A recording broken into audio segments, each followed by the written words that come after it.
Hey everyone, welcome and thank you for joining us today at Deploy. We're going to be discussing our journey in scaling app platform architecture to support over 3 million deployments since our launch last year. We're going to be covering some challenges around infrastructure, observability, as well as release velocity, and we'll also share some of the lessons we learned along the way. So if you're building a large-scale customer-facing product, or if you're at all interested in how we manage and run your deployments on that platform, then definitely stay tuned for the rest of this talk. So my name's Nicholas Tate. I'm an engineer on the app platform team, and I previously worked on the DOKS team here at DO. And I'm also here with Kamal. I'll pass it off to him to introduce himself. Hey everyone, my name is Kamal Nasser, and I'm also an engineer on the app platform team. You can find me on Twitter at Kamalin7. It's my username right there. So before we dive into the challenges, I wanted to give some quick background context on exactly what app platform is. I think to help answer that, it's useful to take a quick look at the journey DigitalOcean and cloud computing in general has been on. So it started out with Droplets, a simple way for launching and managing your virtual machines. You don't have to worry about the things like hardware or network connectivity. All you do is work with the resulting compute resources. But as the cloud landscape has continued to evolve, so have a lot of the abstractions. So after Droplets, DigitalOcean launched DOKS, which is a managed Kubernetes service to help you run containerized workloads across multiple droplets. And this further separates you from the underlying infrastructure. And I believe it's important to call out that the further you separate yourself from the infrastructure, the more opinionated a platform becomes. And that's where we're at today with that platform. It's our next level of abstraction. So App Platform is an opinionated and simple way to manage your applications. We take care of all of the underlying infrastructure for you, so you can just focus on delivering your business value. All you have to do is provide App Platform with your source code, and we'll take it from there. We examine it, we understand it, we compile it, and ultimately we deploy it to production. We handle all of the routing configuration, the DNS, and a lot of the other day two operational tools you need out of the box, like monitoring or alerting, for example. And this really enables you to easily serve your customers without worrying about the underlying infrastructure. I'm going to pass it off to Kamal quick to talk a little bit about our deployment model. Thanks, Nick. So the title of this talk discusses going from 0 to 3 million deployments. But you might be wondering, what do you exactly mean by deployment? One of the key concepts to understanding the underlying infrastructure of App Platform is that every change to your application is uniquely tracked in our system. So anytime a change is made, for example, whether you update your source code, you update your environment variables, and so on, we take an immutable snapshot of your application at that point in time, and we call it a deployment. Now, this deployment is our fundamental construct that guides your source code through configuration, building, and later being deployed on our platform. Now, a deployment has two major phases. First is the build phase, and this is where App Platform takes your source code, it examines it to detect which language and framework you're using. It figures out how to build it, how to compile it, and then package everything up to be later deployed. And this is where we get to the second phase, which is the deploy phase. And this is where App Platform takes the application that it just built and actually deploys it to the platform. So it's important to note that we perform zero downtime updates to our application. So first we test the new version. We run your tests if you have them. We run our health checks. And if everything looks good, we go ahead and deploy it to production. Now, if at any point in time during this process a failure is detected, the new update is automatically reverted and the last known healthy deployment is restored, all without any visible downtime to your users. So now that you understand a little bit more about how App Platform and deployments work, let's go ahead and take a look at the challenges that we're going to explore today. Now, we've categorized them under three verticals. First is infrastructure. So this is really the question of how do we manage our servers at scale? Next is observability. How do we gain confidence in our systems and know when things are failing? And finally, release velocity. So how do we release updates to our source code and our system without affecting existing customers and their builds? For each of these verticals, we'll go over the challenges that we encountered and how we arrived at the solutions that we chose. And at the end of each section, we'll also present some learnings and takeaways that you can adopt in your own projects. So definitely stay tuned for that. All right, let's dive right in. Nick, please get us started with infrastructure. Thanks, Kamal. So the first question is really, how do we scale? A major part of our infrastructure runs on top of Kubernetes, which, if you're not familiar with, it's an open source platform that helps you manage containerized workloads. And specifically, our clusters are managed by DOKS, which is DigitalOcean's managed Kubernetes offering. And this is responsible for running the majority of App Platform's deployments and builds. So we split up our clusters into multiple node pools, each dedicated to a different purpose. And the graph on the right depicts some of the core node pool types we use to power App Platform. Using different node pools gives us a lot of flexibility with how we actually manage them, so we can optimize each of them uniquely depending on the use case. For example, we can customize our ingress nodes to use a different machine type if we want to optimize network throughput, or we can enable autoscaling for our build nodes and our workload nodes in order to dynamically scale to the current user demand. But we also need a way to manage these clusters across multiple regions. So let's take a quick look at how we run globally. App Platform is available in multiple regions around the world. So we need to run our infrastructure in each of them to provide our users with the lowest latency possible for their applications. Additionally, we also run multiple clusters in a single region for redundancy. And at this scale of clusters, it's not really feasible for us to run them manually, so we need an automated way to configure and maintain them. And to achieve this, we developed the concept of cluster specs. It's basically a declarative configuration that defines the topology of a cluster as well as all of the control plane components that run on it. So we have a reconciler that periodically checks the actual state of our infrastructure and ensures that it matches what we've defined in our cluster spec. And this concept's really similar to how we manage applications through immutable deployments, which Kamal discussed a bit earlier. And this is what allows us to achieve managing a large number of clusters. So for example, if we wanted to create a new cluster, let's say in the New York City region, all we'd have to do is add a new entry, specify which cluster spec version we wanted to run, as well as the NYC region.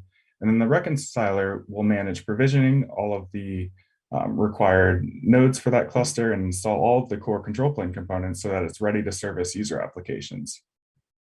Additionally, each cluster gets configured with a set of flags that help the scheduling system determine if deployment can be directed towards that cluster. So an example of these flags might be whether or not a cluster is open for builds or whether or not it's able to run application workloads. And then the scheduler then uses these flags when it decides which clusters can handle a new deployment or build. And I mention these because these flags actually help us migrate off legacy clusters. We generally update cluster components by creating an entirely new template in a cluster in order to avoid complicated in-place upgrades on that cluster. And we do this because we already have a lot of existing user workloads running that we don't want to disrupt. So basically, we close a cluster to new builds and applications, and then we trigger clone deployments of every application on that cluster. Each new deployment ends up getting scheduled to a new cluster, and then once we verify that new deployment successful, behind the scenes, we update all of the routing information. So the last area I wanted to touch on was related to multi-tenancy. And this is really the question about how can we secure multiple workloads belonging to different users in the same environment?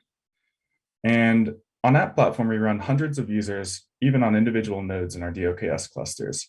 And this allows us to achieve a lot better cost effectiveness for our platform as a whole, but it requires us to deal with tricky isolation concerns. So for example, we can't really allow one workload to adversely affect other workloads on the same node.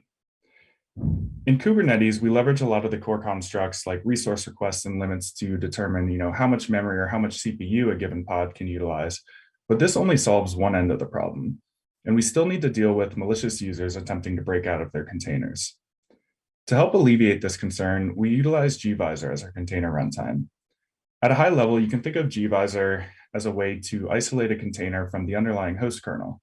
And it does this by intercepting the system calls, so containers can't interact with the host kernel directly, but instead they talk through gvisor as a mediator.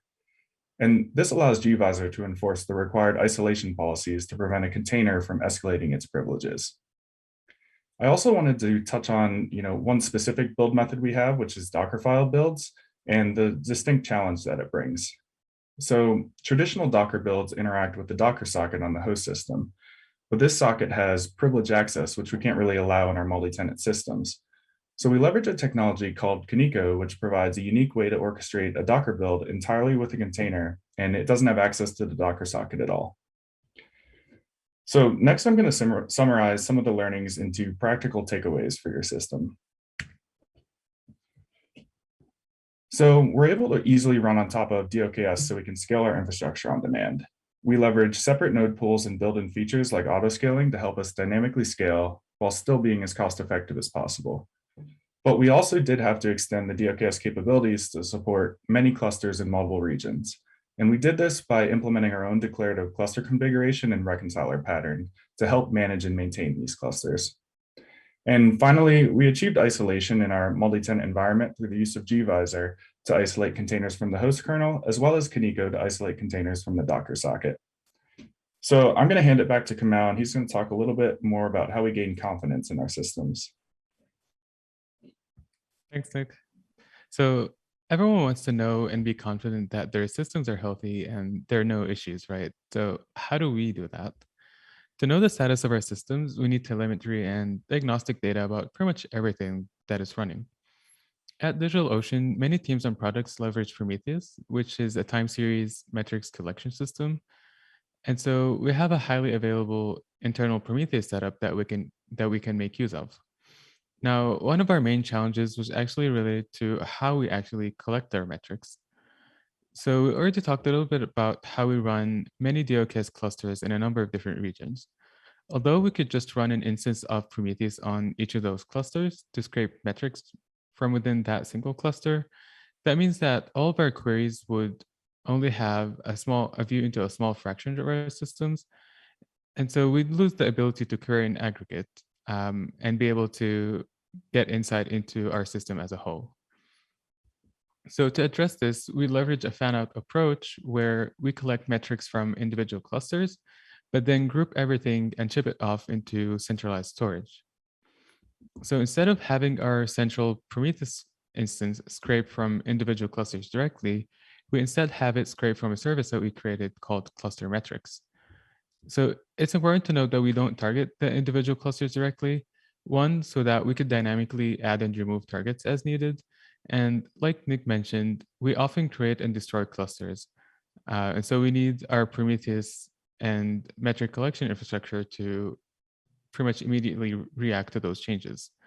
And two, so that we could gain granular control over exactly which metrics we're sending to long-term storage in our infrastructure. So the way this works in practice is like this. We run a local instance of Prometheus on each cluster, and then the cluster metric service reaches out to the federate endpoint of that Prometheus instance and collect all of its metrics.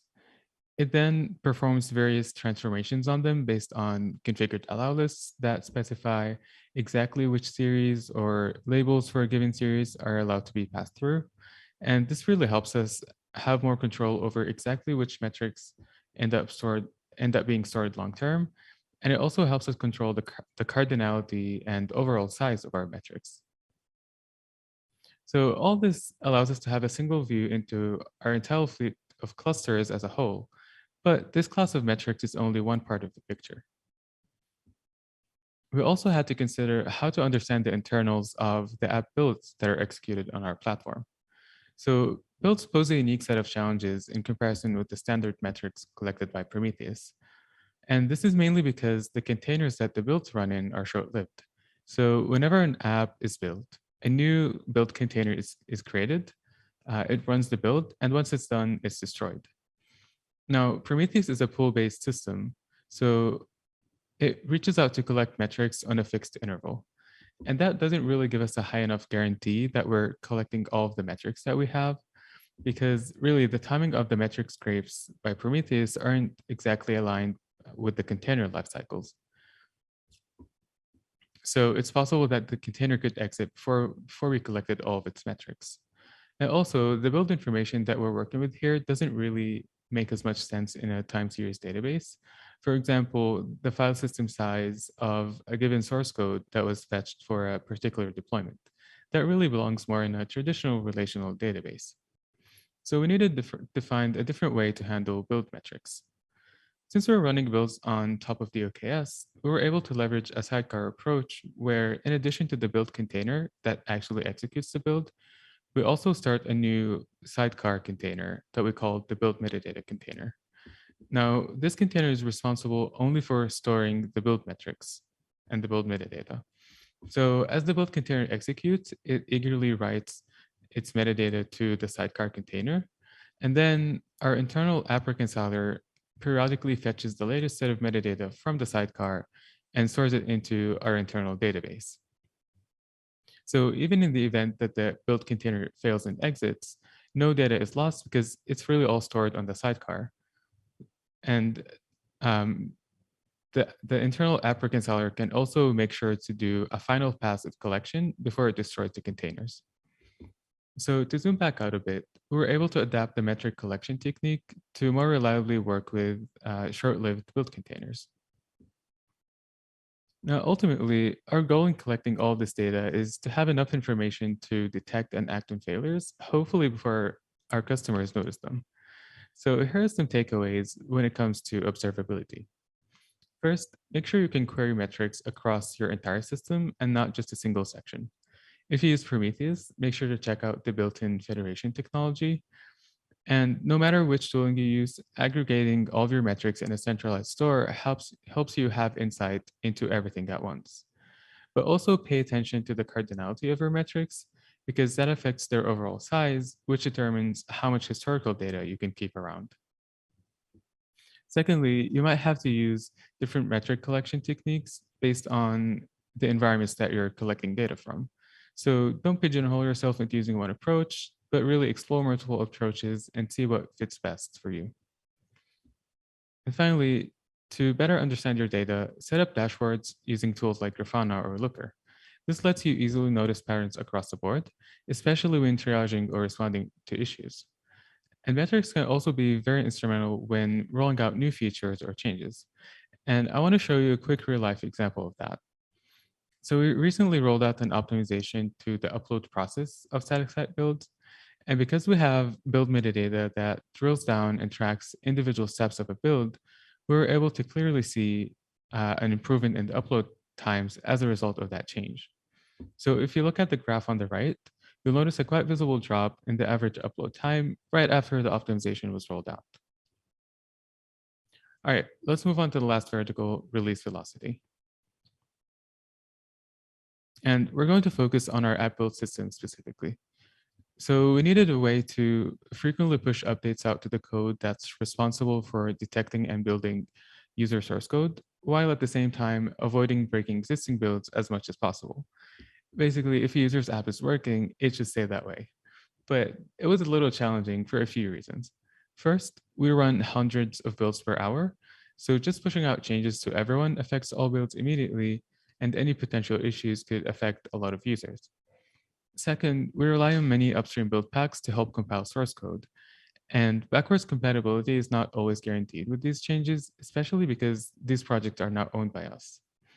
And finally, some of these updates are related to critical bugs or CVEs. So we still need an avenue to automatically and quickly make these updates to the apps on behalf of the user without any manual action from them. So how do we balance all of this? We've mentioned that we collect and store our build metadata. So as part of that, we also fetched version metadata, and that really includes the version of every build tooling dependency that was used for a given deployment build. This data is stored alongside the application, and it's provided to all future deployments. So with this version pinning information available, and by using a semantic versioning strategy, we're able to roll out minor and patch level updates automatically. So that would be things like critical security fixes or minor feature releases, while also preventing major level breaking changes from being automatically rolled out to users and really handing off that decision to the user so that they could apply it at their own pace. So having this version system in place really gives us the confidence to roll out changes to the build system and also allows us to retain a good user experience, especially when it comes to the possibility of breaking changes being introduced. All right, we've talked about a bunch of different challenges, the solutions we went with, and the constraints that we had. I'll hand it up to Nick to summarize what we've talked about. Thanks, Kamal. So to quickly recap, for infrastructure, we leverage DOKS to achieve the scalability we need to run a platform of this size. We utilize separate node pool types to give us more flexibility in exactly how we scale. And we extend this process even further by creating a declarative cluster configuration to help automate the management of these clusters across many different regions. And finally, gvisor and Kaneko were technologies that help us improve the security of running multiple containers on a single node. For observability, we had to make use of multiple different metric collection techniques. We utilized the fan-out approach with Prometheus so that we could centralize metrics collected from all of our individual clusters. And this allowed us to issue simpler aggregate queries across the multiple regions. But build containers provided a unique challenge. The short-lived nature of builds doesn't really fit well with the Prometheus pool model, so we had to leverage a sidecar approach to collect the metrics. And finally, for release velocity, we collect version metadata on a per app basis. And this really allows us to iterate quickly on the various build system components without fearing that we're going to break existing customer builds. And we do this by using a semantic versioning strategy, which lets us still force out critical CV and bug fixes for new builds without requiring any manual interaction from our users. So thank you so much for listening. We hope you enjoyed our talk today. And if you're interested in learning more, we put up some links for further reading. Also, as a heads up, these slides are going to be published on the Deploy website, so you'll be able to see them online and check them out there. Also, we have a link for a $100 free trial credit so that you can try out App Platform and DOKS for free. Just scan the QR code that's on the slide or go to the do.co link that's also on the slide. Thanks again for being here with us today.